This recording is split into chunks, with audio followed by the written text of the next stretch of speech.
लेकिन मैं तो ईश्वर विश्वासी आदमी, मेरे पास ऐसे सेठ साहूकार भेजे गए कि तुम हवाई जहाज ले लो, एक ले लो, ये जमीन क्या है, तुमको हजारों एकड़ तुमको जमीन दे दी जाए, एरोड्रम बनवा दिया जाए। मेरे पास बड़े बड़े सेठ आए और उन्होंने कहा कि हम सब कुछ सेवा करने को तैयार हैं, हमें क्या करेंगे? कह लगे जो आप जितना चाहे धन हम खर्च कर देंगे।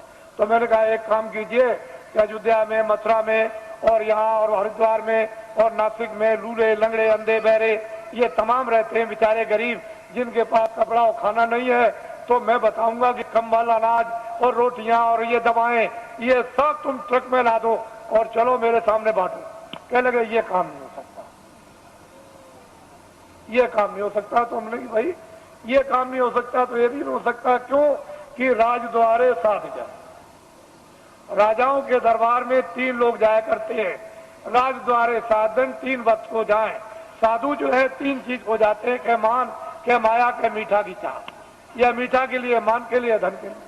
तो इनमें से तीनों चीजें हमको कुछ नहीं चाहिए, न मीठा चाहिए, न मान चाहिए और न माया चाहिए। अब बोलिए अब आप क्या चाहिए? कह लगे तब फिर ये, तो मुझे लालच दी गई। मेरी जगह पर अगर कोई आदमी होता और तो बिल्कुल सराबोर हो जाता, लेकिन मैं तो एक सिद्धांतवादी, छोटा मोटा आदमी, एक सेवक, मैं तो भगवान में विश्वास करने वाला। मैं तो जानता हूं कि जब ये किराए का मकान है, ये किराए का मकान है, तो क्या तुम संतुलन लेकर, मकान लेकर क्या मैं ये जमीन लेकर जाऊंगा?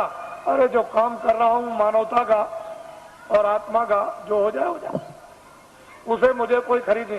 कोई हिंदुस्तान में माई का लाल ये पैदा नहीं हुआ जो अपने धन से बाबा जी को खरीद ले।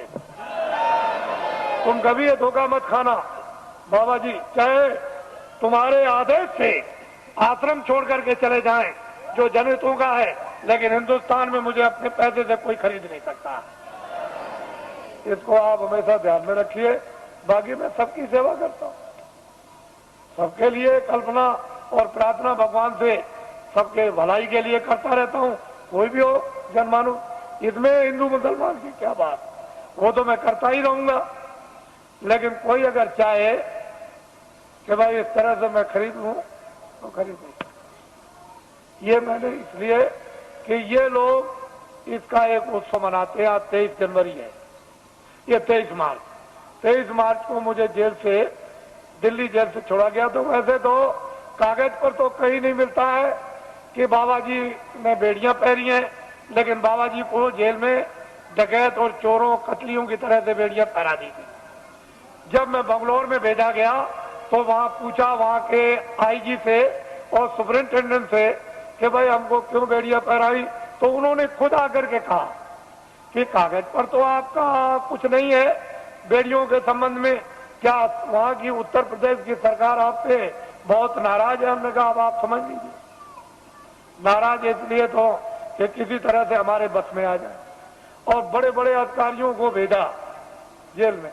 अरे भाई क्या करते हो, ये क्या है? जब 23 जनवरी को छोड़ दिया तो मुझे इस हालत में छोड़ा था कि बाबा जी न तो अपना धर्म उपदेश करेंगे, न कर्म उपदेश करेंगे, न बाहर जाएंगे और भाग जाएंगे, अब दोबारा नाम नहीं लेंगे। लेकिन अब तो मैंने इतना जनमत तैयार कर दिया कि किसी राजनीतिक पास और किसी धार्मिक के पास इतना जनमत देश में है ही नहीं, इतना जनमत नहीं है।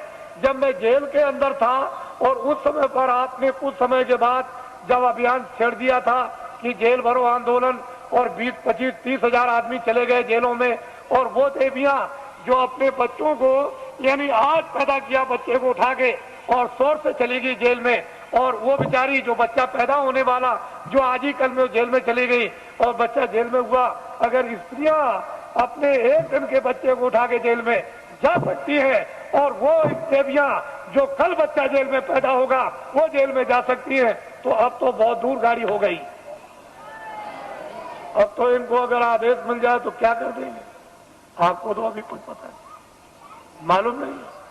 तो अब बहुत दूर चला गया मामला, अब कुछ और बात हो गई। अब वो बात नहीं है, अब तो सारा ही माहौल यानी परिवर्तित होने वाला है, अभी आपको क्या पता है। इसलिए ये लोग मनाते हैं तो मैं तो रहूंगा नहीं, मैं तो उधर कमरे में चला जाऊंगा और ये लोग कुछ अपना मना के और भी समाप्त कर देंगे। क्योंकि अब ये यहाँ आए हुए हैं और इसी होली के अवसर पर ये जगह जगह मना रहे, लेकिन ये पड़ गया और आप लोग यहाँ तो मुझसे कोई भूल चूक हुई हो तो आप लोग हमेशा क्षमा करते रहेंगे। और इसके बाद आपसे जाने की आप तैयारी करें, जल्दी निकले और पहुंचे अपने घरों में और दूसरे पार्टी दूत द्वारा आदेश की प्रतीक्षा करें और वो फौरन अभी आदेश आपको मिलने वाला है। अब लोग बहुत से ऐसे रह गए कि महाराज मैं अपनी कुछ बात कह नहीं सका, इतनी दूर से आया था तो मैं उधर अंदर में पहुंचूंगा तो जो भी आपकी बात होगी वो सुनूंगा और जो प्रसाद होगा जो जरूरत पर आपके काम आता है वो भी आपका स्पर्श कर दूंगा। तो आपकी तकलीफ में परेशानी में उसमें जो एक आधार होता है मददगार का, अगर वैसे ही कह दूं तब तो आपकी समझ में आएगा नहीं, लेकिन एक आधार रहेगा कि इलायची दाना है, चीनी है, बताता है, ये चीज है, तो आप उसको रखे रहोगे और जरूरत पर काम लोगे तो उससे जब लाभ हो जाएगा तो आपको फेथ हो जाएगा, विश्वास होगा कि नहीं मालिक की दया मुझ पर भी हो रही है। तो मैं उधर बैठ के छू दूंगा। आप तो मुझसे कोई आदमी खाली जाने वाला है ही नहीं, ऐसा नहीं, जितने भी लोग हैं मिल ही के जाते हैं, इस पर अर्जी करा के जाते हैं, उनको ये मालूम है तो वो कर दूंगा, वहां मिल लूंगा।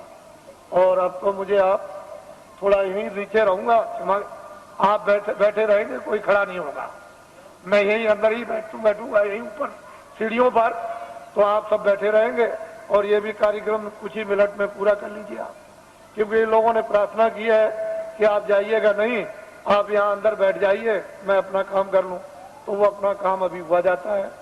बाकी आप लोग ये नामदान हुआ है, अमोलक चीज है, इसको याद करा देना और आज ही से ये शुरू